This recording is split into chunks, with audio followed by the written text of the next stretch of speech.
Hello दोस्तों, नमस्कार। आप सभी लोग स्वस्थ हो, सुखी हो, इसी कामना के साथ इस स्टोरी का आरंभ करते हैं। और आज का हमारा टॉपिक है कि कृष्ण बने अपने भक्त के देवर। तो चलिए स्टार्ट करते हैं आज की। एक लड़की थी जो कृष्ण जी की अन्य भक्त थी। बचपन से ही कृष्ण भगवान का भजन करती थी, भक्ति करती थी और भक्ति करते करते बड़ी हो गई। भगवान की कृपा से उसका विवाह भी श्री धाम वृंदावन में किसी अच्छे घर में हो गया। विवाह होकर पहली बार वृंदावन गई, पर नई दुल्हन होने से कहीं न जा सकी और मायके चली गई। और वह दिन भी आया जब उसका पति उसे लेने उसके मायके आया। अपने पति के साथ फिर वृंदावन पहुंच गई। पहुंचते पहुंचते उसे शाम हो गई। पति वृंदावन में यमुना किनारे रुककर कहने लगा, देखो शाम का समय है, मैं यमुना जी में स्नान करके अभी आता हूँ। तुम इस पेड़ के नीचे बैठ जाओ और सामान की देखरेख करना। मैं थोड़ी देर में ही समय से आ जाऊंगा, यही सामने ही हूँ। कुछ लोग तो मुझे आवाज़ दे देना। इतना कहकर पति चला गया और वह लड़की बैठ गई। अब एक हाथ लंबा घूंघट निकाल रखा है क्योंकि गांव है, ससुराल है, और वहीं बैठ गई। मन ही मन विचार करने लगी कि देखो ठाकुर जी की कितनी कृपा है। उन्हें मैंने बचपन से भजा और उनकी कृपा से मेरा विवाह भी श्री धाम वृंदावन में हो गया।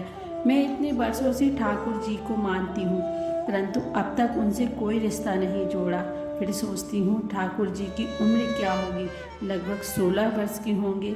मेरे पति 20 वर्ष के हैं, उनसे थोड़े छोटे हैं, इसलिए मेरे पति के छोटे भाई की तरह हुए और मेरे देवर की तरह। तो आज से ठाकुर जी मेरे देवर हुए। अब तो ठाकुर जी को से नया संबंध जोड़कर बड़ी प्रसन्न हुई और मन ही मन ठाकुर जी से कहने लगी, देखो ठाकुर जी, आज से मैं तुम्हारी भाभी और तुम मेरे देवर हो गए। अब वो समय आ गया जब तुम मुझे भाभी भाभी कहकर पुकारोगे। इतना सोचा ही रही थी, तभी एक 10-15 वर्ष का बालक आया और उस लड़की से बोला, भाभी भाभी। लड़की अचानक अपने भाव से बाहर आई और सोचने लगी, वृंदावन में तो मैं नई हूँ, ये भाभी कहकर कौन बुला रहा है। नई थी इसलिए घूंघट उठाकर नहीं देखा कि गांव के किसी बड़े बूढ़े ने देख लिया तो बड़ी बदनामी होगी। अब वह बालक बार बार कहता, पर वह उत्तर न देती।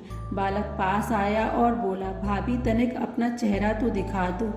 अब वह सोचने लगी कि अरे ये बालक तो बड़ा जिद कर रहा है, इसलिए कस के घूंघट पकड़कर बैठ गई कि कहीं घूंघट उठाकर देख ना ले। लेकिन उस बालक ने जबरदस्ती घूंघट उठाकर चेहरा देखा और भाग गया। थोड़ी देर से में उसका पति आ गया। उसने सारी बात अपने पति से कही। पति ने कहा, तुमने मुझे आवाज़ क्यों नहीं दी। लड़की बोली, वह तो इतने में भाग ही गया। पति बोले, चिंता मत करो, वृंदावन बहुत बड़ा थोड़ी ही है। कभी किसी गली में खेलता मिल गया तो हड्डी पसली एक कर दूंगा, फिर कभी ऐसा नहीं कर सकेगा। तुम्हें जहाँ भी दिखे मुझे ज़रूर बताना। फिर दोनों घर गए। कुछ दिन बाद उसकी सास ने अपने बेटी से कहा, बेटा देख, तेरा विवाह हो गया है, बहू मायके से भी आ गई, पर तुम दोनों अभी तक बांके बिहारी जी के दर्शन के लिए नहीं गए। कल जाकर बहू को दर्शन करा कर लाना।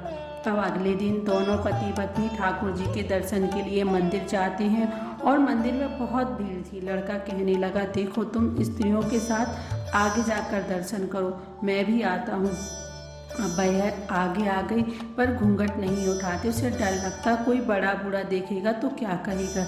नई बहू घूंघट के बिना घूम रही है। बहुत देर हो गई। पीछे से पति ने आकर कहा, अरे बाबली, बिहारी जी सामने हैं, घूंघट काहे नहीं खोलो। घूंघट राय खोलेगी तो दर्शन कैसे करेगी। अब उसने अपना घूंघट उठाया और जो बांके बिहारी जी की ओर देखा तो बांके बिहारी जी की जगह वही बालक मुस्कुराता हुआ दिखा, जो एकदम से चिल्लाने लगे, सुनिए, जल्दी आओ, जल्दी आओ। पति पीछे से भागा आया और बोला, क्या हुआ। लड़की बोली, उस दिन जो मुझे भाभी भाभी कहकर भागा था वह बालक मिल गया। पति ने कहा, कहाँ है। अभी उसे देखता हूँ। तो ठाकुर जी की ओर इशारा करके बोली, ये रहा, आपके सामने ही तो है। उसके पति ने जो देखा तो अवाक रह गया और बोला, तुम धन हो, वास्तव में तुम्हारे हृदय में सच्चा भाव ठाकुर जी के प्रति है। मैं इतने वर्षों से वृंदावन में हूँ, मुझे आज तक उनके दर्शन नहीं हुए और तेरा भाव इतना उच्च है कि बिहारी जी के तुझे दर्शन हो गए। धन्यवाद दोस्तों।